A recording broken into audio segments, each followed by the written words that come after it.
the magic bed, one very hot day, a young prince, or Rajah, as they are called in India, had been hunting all the morning in the jungle, and by noon had lost sight of his attendants. So he sat down under a tree to rest and to eat some cakes which his mother had given him. When he broke the first one, he found an ant in it. In the second, there were 2 ants. In the third, 3, and so on, until in the 6th, there were 6 ants, and the Ant King himself. "I think these cakes belong to you more than they do to me," said the prince to the Ant King. "Take them all, for I am going to sleep." After a while, the Ant King crawled up to the prince's ear as he lay there dreaming, and said, "We are much obliged for the cakes, and have eaten them up. What can we do for you in return?" "I have everything I need," replied the prince in his sleep. "I can't even spend all the money I have. I have more jewels than I can wear, and more servants than I can count, and I am tired of them all." "You would never be tired of Princess Nargis," replied the Ant King. "You should seek her, for she is as lovely as the morning." When the young prince awoke, the ants were all gone, and he was very sorry for this, because he remembered what the Ant King had said about the Princess Nargis. "The only thing for me to do," he said to himself, "is to find out in what country this princess lives." So he rode on through the jungle until sundown, and there, beside a pool, a tiger stood roaring. "Are you hungry?" asked the prince. "What is the matter?" "I am not hungry, but I have a thorn in my foot, which hurts me very much," replied the tiger. Then the prince jumped off his horse and looked at the tiger's foot. Then he pulled out the thorn and bound some healing leaves over the wound with a piece of cloth, which he tore off his turban. Just as he was ready to mount his horse again, a tigress came crashing through the jungle. "How nice!" she cried. "Here is a man, and we can eat him." "No, indeed," replied her husband. "He has been very good to me. He has taken a thorn out of my foot, and I am grateful to him. If he wants help at any time, we must give it to him." "We would much better eat him," grumbled the tigress. But her husband growled so in reply that she bounded off into the deep jungle. Then the prince asked the tiger if he could tell him the shortest way to Princess Nargis's country, and the tiger told him it was across 3 ranges of hills and through 7 jungles. "But," said the tiger, "there is a fakir, or holy beggar, in the next jungle to this, and he has a magic bed which will carry you anywhere you wish to go.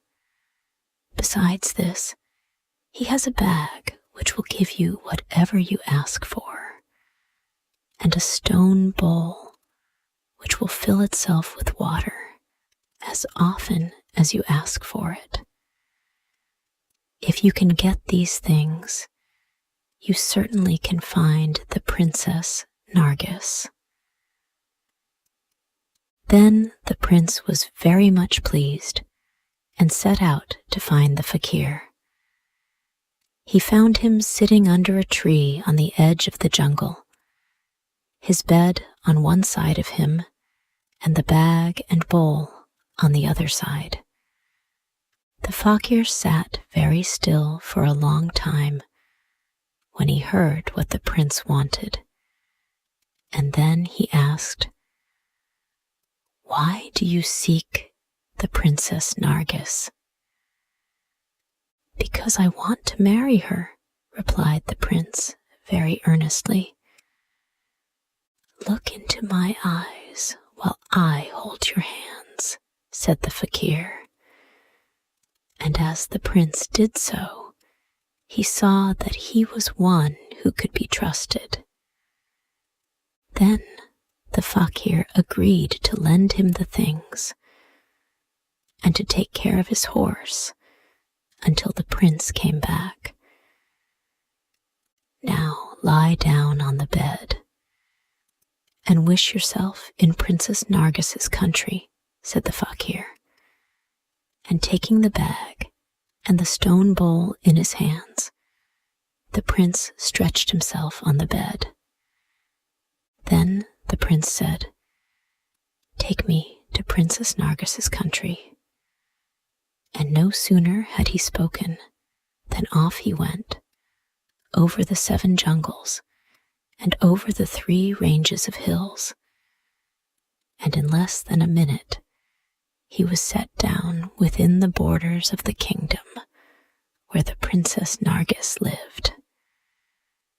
The name of the princess's father was Afzal, and he was the king, or Rajah, of that country. So many princes had sought his daughter in marriage that he was tired of saying no to them. Then he tried the plan of giving them impossible tasks to do, and so getting rid of them in that way. But still, they kept coming. And at last, Rajah Afzal concluded to keep foreigners out of his kingdom altogether. So he issued an edict that no one was to give a night's lodging to a stranger.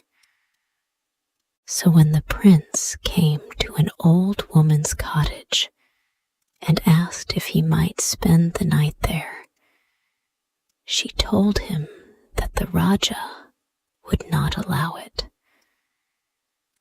"Cannot I bring my bed into your garden and sleep there?" he asked. "And cannot I have supper with you?"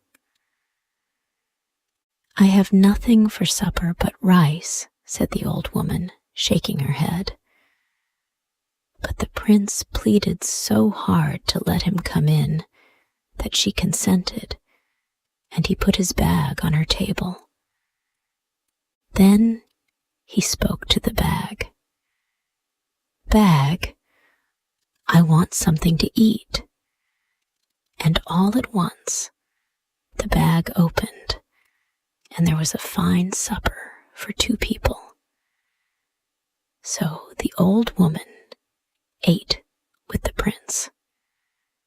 The food was delicious and was served on gold plates with gold spoons. When they were done eating, the old woman said she would go to the well for some water. "You need not do that," said the prince, and then he tapped the bowl with his finger. "Bowl," he cried, "I want water." At once the bowl filled with water, and the old woman washed the gold plates and spoons. "If you will let me stay with you a little while," said the prince, "you may have the plates and spoons for your own." Then he ordered the bowl to fill with water again and washed his hands in it. Then the prince said, "My bowl gives me all the water I want, and my bag gives me everything else I ask for."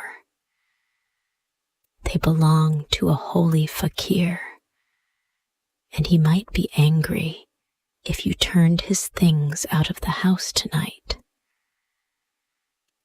The old woman sat very quietly for a long time, and then she said, "The anger of a Rajah is something to be dreaded, but that of a fakir might be far worse." "Did you count them?" asked the prince. "There are 12 gold plates and 12 gold spoons."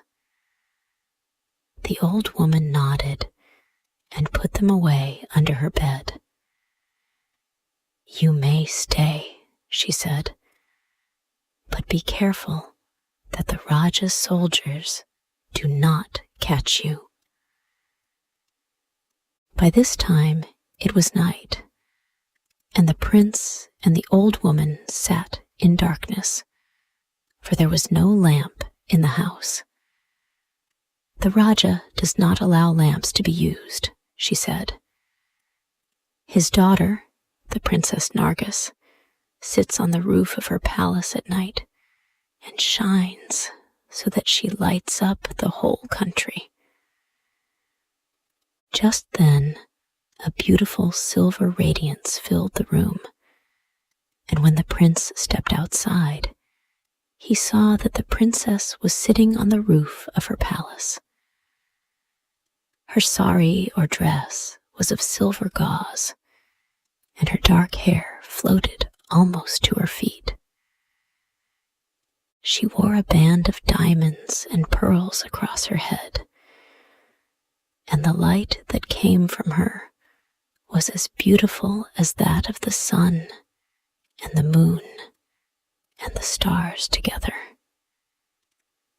"The Ant Rajah was right," said the prince. "Her beauty turns darkness into light and night into day. I should never be weary of Princess Nargis." At midnight, the princess came down from her roof and went to her room. Then the prince sat down on his bed with his bag in his hand. "Bed," said he, "take me to the princess's palace." So the bed took him where she lay fast asleep. Then he shook the bag.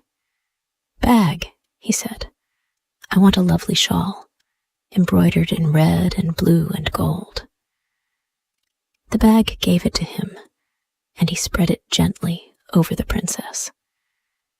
Then the bed carried him back to the old woman's cottage.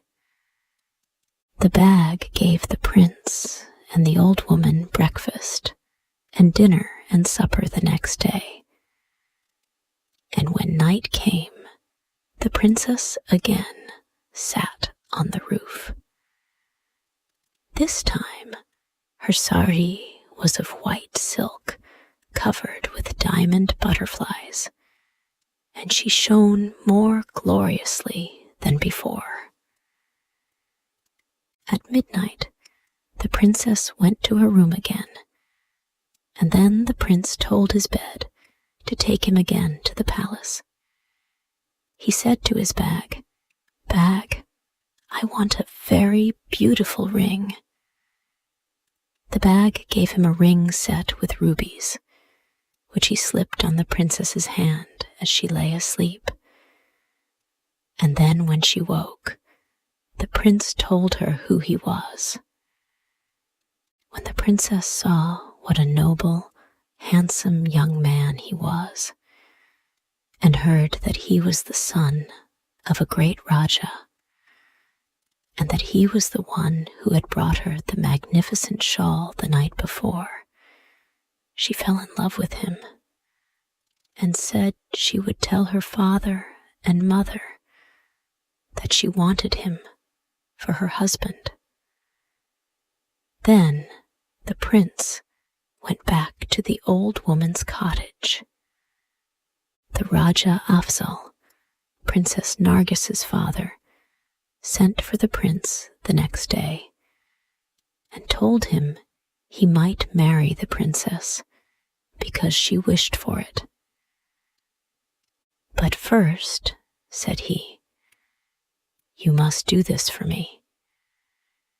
Here are 80 pounds of mustard seed, and you must crush the oil out of them in one day." "It is impossible," said the prince as he went away from the palace. "How can I do it?" And when the old woman heard of it, she said, "It is quite impossible. Only an army of ants could do it." Then the prince thought of the ant Rajah, and at the very minute he thought of him, the ant Rajah and all his ants crept under the door and into the room. "If I do not crush all the oil out of this mustard seed before tomorrow morning, I cannot marry Princess Nargis," the prince said, showing the bag to the ant Rajah. "We will attend to it for you," replied the ant Rajah. "Go to sleep and leave it to us." When the prince awoke in the morning, there was not a drop of oil left in the mustard seed, and with a light heart he took it to the king. "That is very good indeed," said Rajah Afzal, "but I have something else for you to do. One day when I was out in the hills, I caught 2 demons, and I have them here shut up in a cage. I want them killed, because they may break out someday and harm my people. You may marry Princess Nargis if you can kill them." "How can I fight 2 demons?" the prince asked the old woman when he was back in her cottage. "Only a couple of tigers could do it," replied the old woman. And as soon as the prince remembered his tigers, they came in at the door. "Take us to the king," said the tiger. When the prince asked the Rajah if the tigers might fight the 2 demons, he said they might do so, for he was very anxious to get rid of the demons. So all the court went to see the fight, and the tigers killed the demons. But when the prince said, "Now you will give me your daughter," Rajah Afzal replied, "there is only one more thing. If you can beat my kettle drum, you shall marry Princess Nargis." "Where is your drum?" asked the prince. "Up there in the sky," replied the Rajah. "I don't know how I can get up into the sky," sighed the prince. "This is the hardest task of all." So he went back to the cottage and said to the old woman, "My ants crushed his oil. My tigers killed his demons. But who is to get up into the sky and beat his kettle drum?" "You are rather stupid," said the old woman. "If your bed carried you across 7 jungles and over 3 ranges of hills, don't you think it can take you up into the sky? It is very singular." "I never thought of that," cried the prince, and then he sat down upon his little bed. Up into the sky it flew, where he beat the kettle drum so loudly with the handle of his hunting knife that the king heard him. "The wedding shall take place as soon as you like," said the Rajah when the prince came down again. And so the prince sent the bed, bowl, and the bag back to the fakir. Then invitations to the wedding were sent to all the kings and queens of the neighboring countries. And after they were married, the prince took Princess Nargis home to his own country.